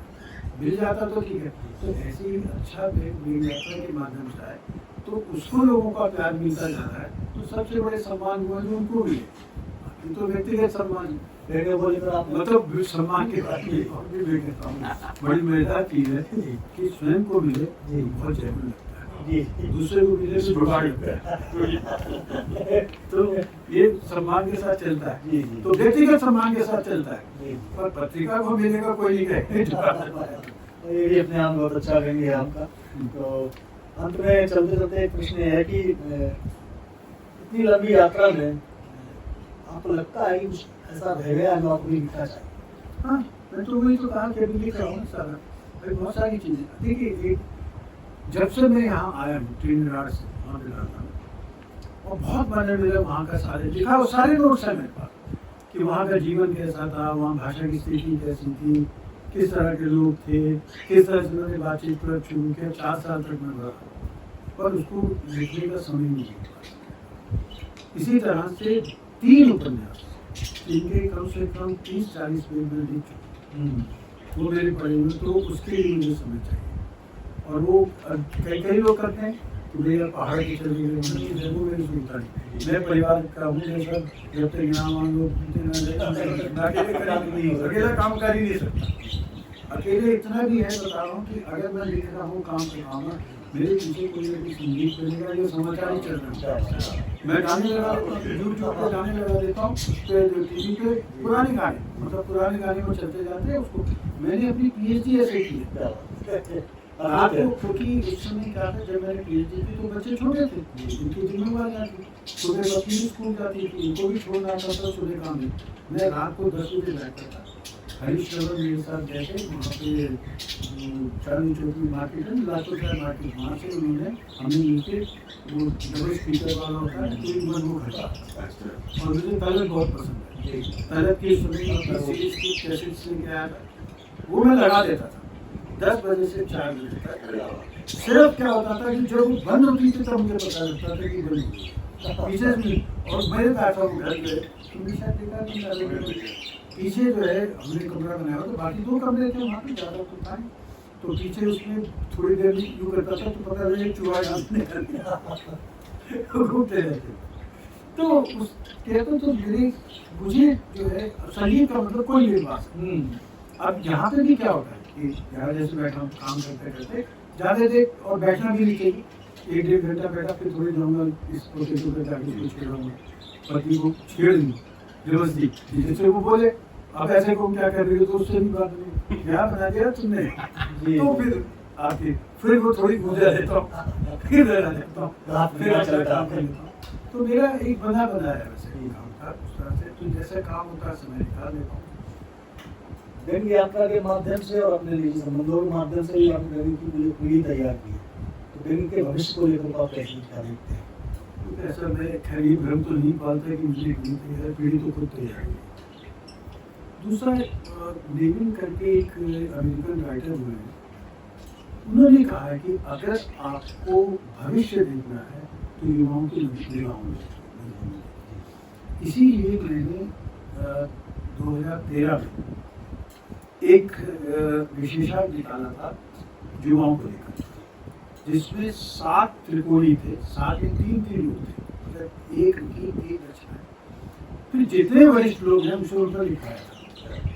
आज वो सारे के सारे जो प्रतिष्ठित जितने भी हैं समय अब मैं इस समय जो है जैसे ये है कॉकरोच को लेकर है, कॉकरोच को लेकर हिट करो मारो, क्या ये बेचारी नई पीढ़ी है जिससे आप घृणा कर रहे हैं। ये वो लोग हैं जो गंदगी में बेचारे रहते, गंदगी में रह के खाते हैं, जिससे आप घृणा कर रहे हैं, उनको हिट करके मानना चाहते हैं कि आपके राजभवन तक आ जाए। अगर आप पढ़ेंगे इसमें तो मैंने उसके जिक्र किया इस चीज़ का, और जिक्र किया कि अगला मेरा फिर वही, तो जिसमें अब जो वरिष्ठ हो गए उनसे लिखाया जाएगा और आज के समय को वो कैसा देख रहे हैं, तभी मैं क्या कर पाऊंगा कि हमारा भविष्य क्या है। उनका दृष्टिकोण अलग है, मतलब मैं भी और राजेश को भी आपने देखा है, बाकी हमारे साथ बहुत सारे लोग हैं, हम AI इसी चीज़ों में बताते नहीं, चुनौती मानते हैं। मैं अपने बच्चों से फोटो से गाड़ी में खा लेता हूँ, मुझे कहता हूँ सुनना मेरे घर में ऐसा हुआ है, आराम से क्या दादू आपको इतना भी चाहिए वो बिछा मेरा बहुत सीखता हूँ तकनीक के मामले को देखिए पहली बार किसी ने YouTube मैगजीन निकाली, 1.5 साल तक निकाली कोई यात्रा और 2.5-3 घंटे की बकायदा उसमें था। हाँ, तो उसमें क्या उपयोग था। अगर मुझे ये नहीं आती सारी चीज़ें तो मैं कैसे निकाल, लोगों से बात करना, लोगों की रचनाएं छापना, लोगों की किताबों पर बातचीत करना, फिर मुझे लगा कि मासिक निकाल रहा हूँ, बहुत समय दे रहा है, मैंने उसको बंद कर दिया। तो प्रयोग किए, तो प्रयोग होते रहने के लिए तो मुझे तो युवाओं से उतनी आशा है जितनी मेरी बुजुर्ग पीढ़ी को जब मैं युवा था मुझसे आशा है। इसे मैं आप धन्यवाद दें, ऐसा अवसर दुर्लभ अवसर। तो जैसे मैं AI से बात करना चाहता हूँ कि AI पर संकट यही पर और कुल मिलाकर साहित्य पर आप किस तरह से देखते हैं? मैंने एक भी लिखा था, इंग्लिश वालों ने भी लिखा था, मेरे पास इस समय जो रचनाएं आती 20% AI। हाँ, और वो मेरे सामने संकट है ये 20%। हमारे दूसरे लेखक कहते हैं सिर्फ AI की मदद से 2 डिग्री की किताब लिख रहे हैं। दोनों तो बहुत नहीं, मैं मतलब बता रहा हूँ तो लिख रहे हैं क्या कहते हैं आप लेखी मतलब आंसर को नहीं जानते हैं, लोग तो दूसरों से लिखवा लेते हैं, बहुत पहले से चलता है। AI का सबसे बड़ा संकट जो है मौलिकता का हनन। आपको बताऊं, मैंने उसमें लिखा, मैंने क्या प्रयोग किया, जो नवनीत में लिखा था, कृत्रिम मेधा का कृमि कीड़ा देखिए, उसमें मैंने AI को कहा कि AI तुम ऐसा करो कि कृत्रिम मेधा पर शरद जोशी की शैली में शरद जोशी की रचना लिखो। उसने दे दी मुझे शरद जोशी की रचना, वो रचना जो है वो बकायदा, और उसने बाद में पूछा कहो तो मैं शरद जोशी शैली में इसका नाटक बना दूं, कहो तो इसको विस्तार दे दूं। फिर उसके बाद वो आ गया उसमें, फिर उसको AI को समझ आया कि शरद जोशी जिसने भी और वो कहते हैं कि प्रेम जन्मे के आखिर पर शरद जोशी ने नहीं तो क्या होगा, और उसको शैली जोशी की रचना मान लेंगे। बिल्कुल। ऐसे मैंने परसाई की रचना, परसाई के बहुत पहले प्रयोग किया, एआई को लिखा कि परसाई की शैली में शिक्षा व्यवस्था में मैं अपनी थोड़ी कह रहा हूँ, परसाई की शैली में लिख के मैं कहूँ ये तो मैंने लिखी है। बहुत बड़ा मौलिकता का खतरा है, आपको बता रहा हूँ। और ये खतरा मैंने कहाँ से पकड़ना शुरू किया, जब मेरा ये पेपर है, ये प्रोजेक्ट रिपोर्ट दे दिया, तो सब बच्चे होते हैं दूसरी मेथड में नहीं नहीं चाहते। अब एआई में आप उससे पूछ सकते हैं कि एआई जनरेटर तो नहीं, वो बता देगा। तो वहाँ भी उसके टीचर नहीं पूछा, वहाँ से मुझे समझ आया कि एआई की क्या खतरे हैं, किस तरह के खतरों से आप मौलिकता का हनन हो जाएगा। और जो ऐसी चीजें आपके सामने आएंगी, और एआई पकड़ने का सबसे बढ़िया तरीका पता क्या है, कोई आलोचनात्मक चीज किसी ने लिखी, अगर उसमें बिंदु आ है ना, समझिए एआई मैं कह रहा हूँ बिंदु आ अगर लिखा है तो सारा का सारा जो है एक जनरेटर है। मेरे पास लेख है इसमें, आपके कई लेख है एआई। अच्छा, आप दूसरा मुझे नहीं कह रहे कि आपने अपने लेखन में इस तरह के बदलाव या उतार चढ़ाव या प्रगति या प्रगति जो भी आप देते, अगर आप संक्षेप में याद कर रहे हैं।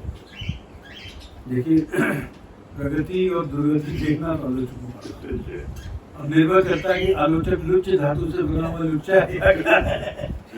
खैर, मतलब मुझे लगता है कि पता ये बात सही है, अगर मैं संतुष्ट नहीं होता अपने लेखन से और अपनी प्रगति से संतुष्ट नहीं होता तो मैं लिखना छोड़ देता, कुछ और काम करता जो भी समय की कर।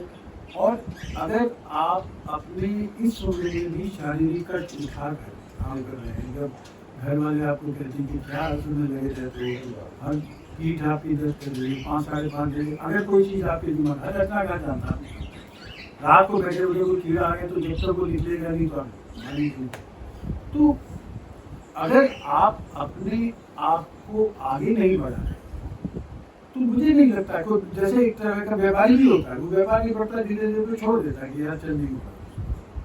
तो मैं ये मानना है राजेश जी, हर रचनाकार जो है, कई जगह मैंने ये कहा भी है कि हर लेखक के अंदर एक संपादक होना चाहिए। जब आप लिखते हैं उस समय आपकी रचना नोबेल प्राइज वाली होती है, आप उसको, और ये तात्कालिकता का नुकसान जो है लेखन में बहुत हुआ है। तत्काल लिखिए और भेज दें, आप उसको एक बार पढ़ के देखिए, आप दोबारा सारी चीजें काटना शुरू कर दें। आपको ये जो संपादक आपके लिए और मेरे बाहरी लेख उसमें ही संपादक नहीं है, मेरे बाकी संपादक है, कई रचनाएं छोड़ बहुत देर के बाद शुरू, तो ये आपके उस पर निर्भर करता है। और जब लोगों की प्रशंसा मिलती है, लोग कहते हैं कि अच्छा काम हो रहा है, ऊर्जा मिलती है, ऊर्जा मिलती है और काम कर देते हैं। जब तक शरीर कहेगा तो कर लेंगे, जब तक आप जैसे मित्र कहेंगे तो बंद कर देंगे। अच्छा, ये जो मैं अभी आपसे जानना चाहता हूँ, असल में मेरे सवाल है, मैं तो आपसे बात मैंने आपकी बहुत मैंने मतलब सार्वजनिक तौर से लिखा है कि आप बहुत ही चिंतनपूर्ण संपादक हैं। ऐसे आप तो से संपादक हो सकते, मतलब प्रतिनिधि को लिख रहे हो, आप सोच समझ के अंक का ड्राफ्ट तैयार करते हैं और अन्य जगह भी आप सोचते हैं अन्य चीजों को। तो और परसाई से लेकर के आज तक के समय को आपने देखा, तो आपको इस समय में मतलब कैसे प्रतीत हुआ कि परसाई से हम मान लें कि मुख्य रूप से लेख का निर्धारण ये लेख लिखा तो मैंने शुरू किया, तो उसके बाद किस तरह से ये आगे बढ़ा और आज तक आगे भविष्य के बारे में आपने बताया जाए। नहीं, देखिए ऐसा है, परसाई के समय में और 21वीं शताब्दी में शुरू हुई उसके समय में बहुत फर्क है जी। आप देखिए कि हमारे यहाँ पे 2G, 4G, 5G कब आया, हमारे यहाँ पे फेसबुक कब आया, व्हाट्सएप कब आया, क्या ये सारे सोशल मीडिया परसाई के समय में थे? नहीं थे। उनके समय की जो विसंगतियाँ थी, सामाजिक विसंगतियाँ थी या चाहे तकनीकी विसंगतियाँ उतनी नहीं थी। आजकल हमारे यहाँ पे तकनीकी विसंगतियों पे ज़्यादा उस पर किया जाता है। तो समय में जो सामाजिक परिवर्तन होते हैं, अब आप देखिए कि समय जो है, इसको आप उससे समझ सकते हैं राम कथाओं से।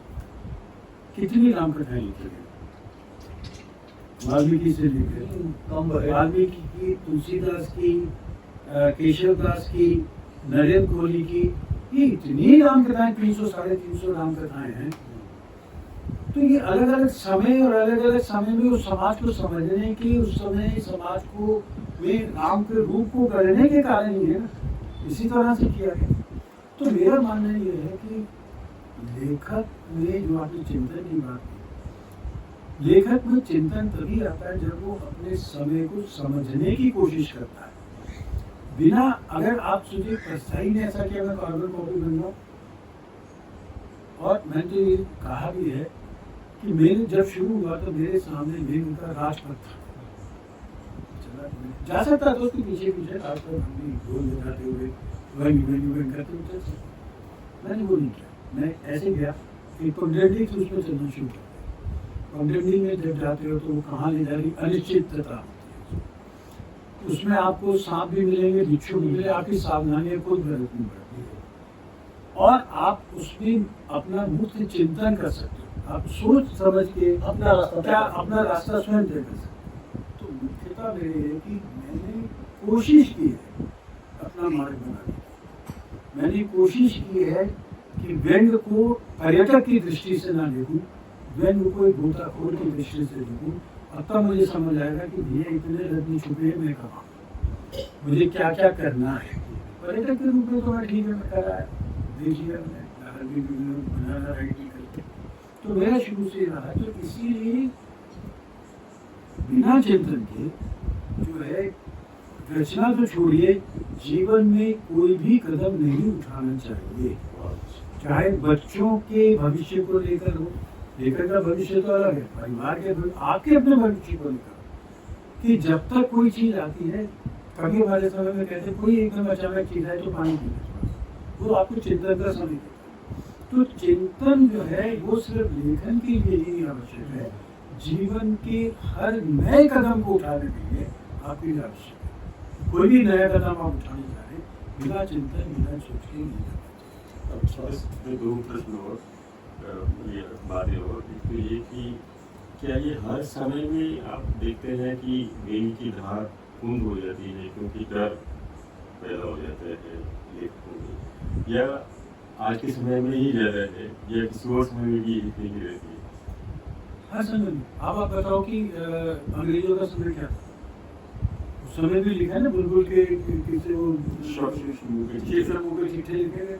हर देखिए जैसा है कि लेकिन तब शायद लोग इतनी हिम्मत करते थे, आज नहीं, उस समय सोचे बदल में जब लेकिन आज ऐसे व्यक्ति जैसे चीजें नहीं। आजकल क्या है, उस समय देखिए हर समय के जो सत्ताधारी होता, मैं इनको ये नहीं कहता राजनेता, मैं तो सत्ता करनी थी, सत्ता के लिए कर्म करने वाले। तो जो भी सत्ता कर्मी होता, हर युद्ध में हर सत्ता कर्मी के हथियार बदलते हैं। अंग्रेजों का हथियार अलग, हर हथियार अलग, क्योंकि धीरे धीरे वो चीजें आपके पास आ जाती हैं। अब इस समय जो है सबसे ज्यादा क्या है कि आपके पास इंटरनेट और इसके माध्यम से बहुत सारी चीजें हैं, आप 2 मिनट में दूसरे का खंगाल के लिए आ सकते हैं। आपके सामने जो है जरूरत ही नहीं है, जो आदमी आपका विरोधी है, अप्रत्यक्ष रूप से बहुत सारी चीजें थी। और सत्ता को लेकर हत्याएं तो मुगल शासक बहुत हुई हैं, हर काल में हुई है, वो भी निकले हैं। पर इस समय में जैसे आप कहते हैं हर समय, जैसे जो आपने कहा, ये प्रश्न मैंने विश्वनाथ त्रिपाठी से किया एक इंटरव्यू में। मैंने सर ये बताया जो आज का समय है, अगर परसाई होते तो क्या इतनी प्रखरता से लिखते? छूट है तो बोले शायद नहीं,